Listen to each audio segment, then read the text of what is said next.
Syrian rebels shot down a Russian warplane for the first time on Saturday, and Russia's defense ministry said the pilot was killed as he resisted capture by jihadists. The Su-25 was destroyed over the rebel-held northwestern province of Idlib as it provided air support to pro-Assad regime forces attacking the city of Saraqeb.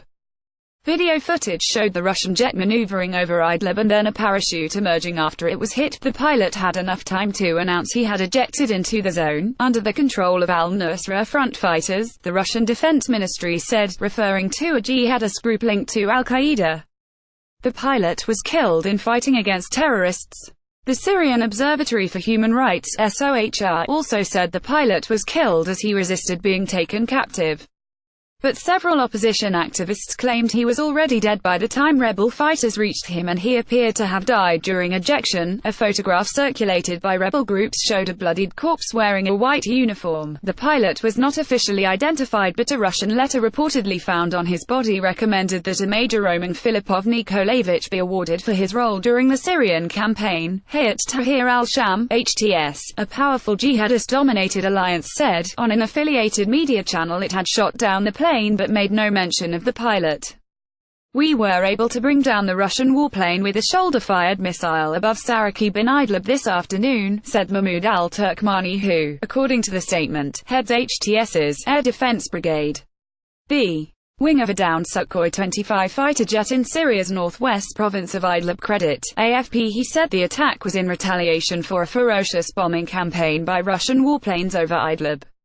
HTS, which is dominated by al-Qaeda's former affiliate in Syria, controls Idlib and has sought to fight back a ferocious Russian-backed assault by Syrian government troops.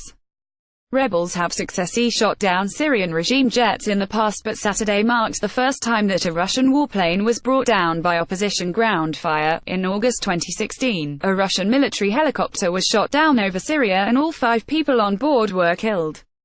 Orient News, an opposition media outlet, claimed that the jet was shot down with an IGLA anti-aircraft missile, a shoulder-fired weapon which can be carried by a single man. The rebels have been known to use such weapons, known as man-portable air defense systems (MANPADS), in the past, but it is not clear who would have supplied them. Western countries have long been wary of supplying rebels with MANPADS for fear they would fall into jihadist hands and could one day be used against Western civilian or military aircraft. The U.S. State Department said it was deeply concerned at reports of such a weapon being used.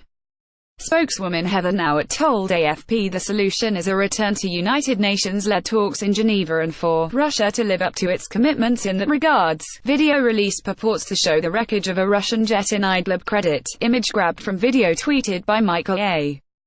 Horowitz. Verified account. Michael Horowitz, a senior analyst at the Lubeck geopolitical consultancy, said the shootdown was not a game-changer, as the Su-25 flies low in support of ground troops and is therefore vulnerable to anti-aircraft fire.